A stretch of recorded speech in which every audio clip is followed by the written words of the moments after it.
Hey, Spencer here from leadingworshipwell.com. This is the place where we talk about how to lead yourself well, lead your church well, and lead worship well.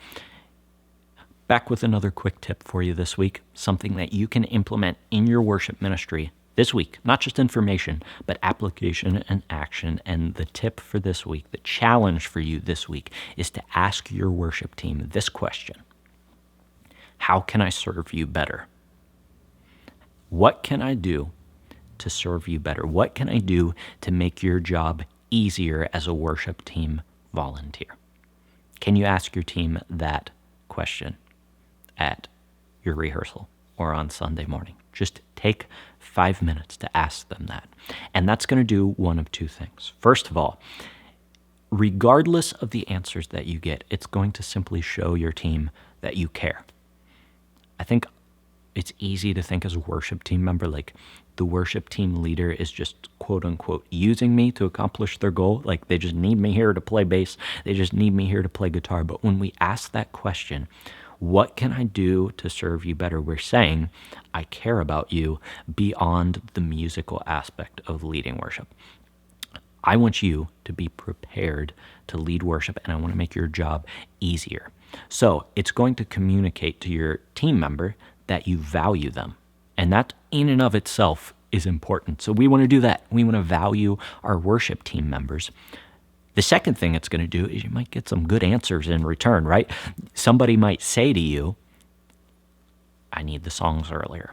And you didn't know that, and they've been unprepared or mildly unprepared for the past couple months, and you've been thinking in your head, why is this person never ready for worship rehearsal? They got the songs a week before, but maybe you don't realize that they're super busy in this season right now, and they need like 2 weeks to prepare. So asking this question opens up that conversation for them so that you can lead your team well. So ask that simple question this week: what can I do to serve you better?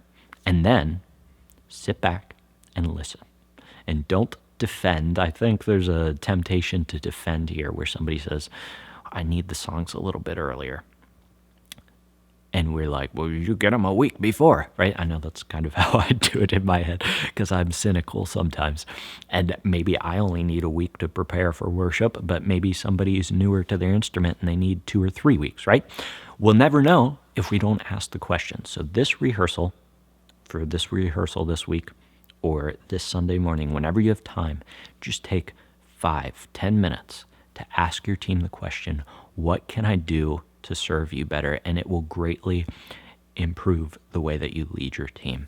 Speaking of your worship team, the best time to ask this question is during your worship team rehearsal, but oftentimes we don't have a plan for our worship rehearsal, right? We just show up and maybe you run through the songs, or maybe you do like a quick devotional, but you don't have a set system for your worship team rehearsal. And so I want to give you a plan for your worship rehearsal that you can implement this question into, and you can use this question during the devotional time in the worship rehearsal blueprint that I put together down in the description below. There's a link to it. In that PDF, I'm going to teach you a step-by-step process that you can use in your worship ministry for your worship rehearsal so that you can lead your team well, not just musically, but spiritually and relationally as well, so that you can lead your team the best you can possibly lead them. So check that out in the description below, a complete plan for a worship rehearsal that leads your team well. Other than that, thanks so much for joining me. Till I see you in the next video, keep leading worship well.